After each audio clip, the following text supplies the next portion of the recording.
we're going to start with incline, simply because we need to pull his upper pec up a little bit more. I want to put a lot of stress on that so we can build it, and then also work the inner. From there, we'll just go to different little segments through the whole routine here. But we'll first start with incline, then we probably go a little decline, a little wide chest, and then some pec deck. But first of all, great. All right, if you notice, he's not doing it like a wide grip. He's trying to keep it nice and narrow, so he put most of the pressure on the pec and not so much on the delt. His elbows are slightly forward, so that also keeps it on the pec. Sure. Now, when his elbows are flaring out more, there's too much stress on your delt. You're more likely to tear or whatever. But here it's very safe. And this is not a fly. This is not an incline fly. Not a fly. This is an incline press. Yes. You'll notice, obviously, he's got a slight angle. If you're looking straight on, his dumbbells are not straight. His hands are actually angled. Right, because we're trying to keep it here, not too much on the delt. Right. Once he starts to angle his wrist here, it sort of flares up on you.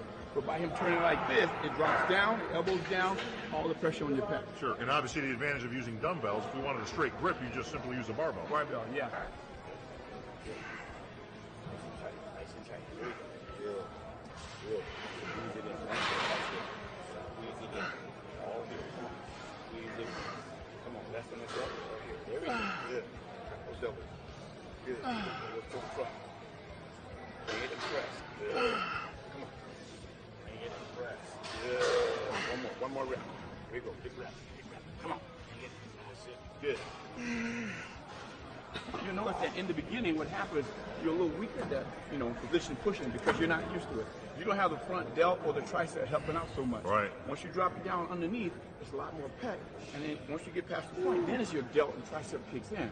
But you're not using it. No matter what you do, you always have those tie-in muscles that's going to always be secondary and third muscles kicking in. Sure, and we're always looking to isolate. Better. And you don't need a lot of weight. We can drop our body below where we should be, and you get a much better stretch. Sure. Now, I know you have a very unique way of using this piece of equipment, which obviously we're going to show right now with Adam. Yeah, because normally this is above his head. Normally a fly is right across the pec, but we're trying to build this tie-in muscle to get it a lot stronger. So what we do, we drop below it.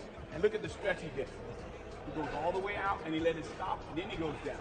He brings it and squeezes it to the center. And this is a big time stretch, as you can see. Yeah. Obviously, we've got the right angle on here. You can see his arms are clearly almost behind his head. Right. He's getting a huge stretch. And on an exercise, you're going to want to dump a whole lot of weight on. Oh, no, you can't use weight on this. No, you're not looking to throw 3 plates on the side here. Not a power exercise, but a very great stretch. And obviously, he's using the machine. I'd assume that you cannot do this with dumbbells. You can do a dumbbells, but much lighter. And what we do, we use the stop as a safety measure, so it don't allow you to go so far before it stops you, and then we push it back out. Yeah, there you go. Good set. That's a tough one there. And I have seen you use dumbbells, but you wouldn't use them on a flat piece here. Oh, no. We use them on incline. You use them on an incline. Yeah, incline. Much better. And a bigger safety issue. Yeah. Right. Do not try this at home on a flat bench with dumbbells. Trust me, you will leave both shoulders on the floor. So take heed to what Charles is saying. You have this piece of equipment. It's a great piece, as you can see. Didn't take a whole lot to get Adam going there. His chest is on fire right now. Yeah, it's tight. That's why fire, I'm trying to stretch it out a little bit. In Waco. That's right. Another unique aspect to this machine, Charles, is unlike a traditional fly, which you're hanging on the dumbbells this way, these handles are actually the opposite way. I don't do my flies like this, simply because it puts too much stress on my joints. Right. When I take it this way, I don't feel it as much, but I get a much better stretch. But if I do this way, it drops back a little too far, and you can also feel that intense in here. Sure. Probably a good shoulder saver, too. It's obviously shoulders. I mean, we talk about it a lot when we're talking about bodybuilding, but you really have to save the shoulders because they get beat up on everything. Chest, every back, single movement, arms, shoulders, they take a beating. There you go. Notice the stretch.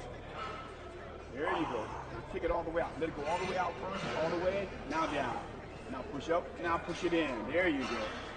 Good movement. There you go. All the way out, up and in. There you go. Good. Now if you want a better stretch than this, all you do is lower the racks.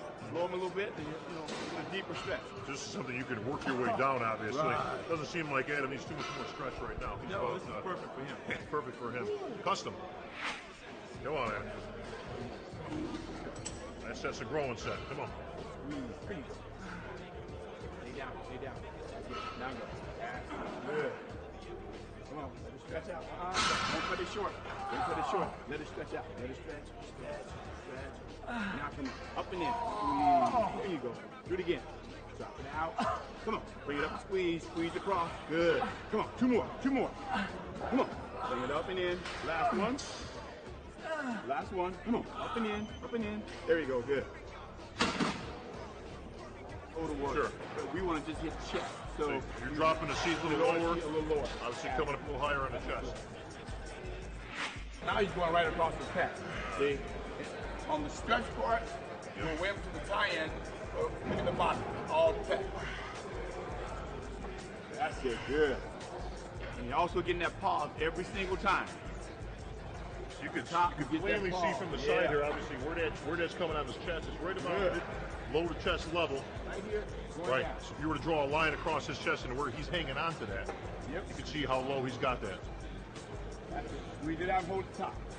Squeeze it. That's it. That's it. Two more, just like that. Come on. One more. Good. If you notice, every time we use our heavy piece of equipment, we also go lighter as we start to get further into the workout. Because what? It's safety. This way we don't worry about him getting hurt.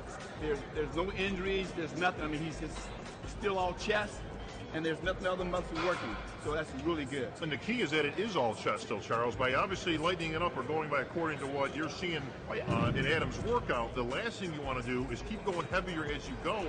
All you're really going to do is to start involving secondary muscle groups. Yes. The triceps will start to take over when the chest starts to fail. But then once the chest starts to fail, what happens? You're either going to injure that muscle by trying to push it even heavier. So you want to sort of back off no matter what. Yeah. So you're still training chest. Yes. Once again, the emphasis on this piece is that the seat is very low, which obviously brings the grip very high. It's still coming across at that lower chest area, which is a good sign and angle there, not square, but you're hanging onto a bar. It's the same angle we have when we do incline press. That's right. Makes it easier. Modern day science. Okay, let's see what you got, Adam.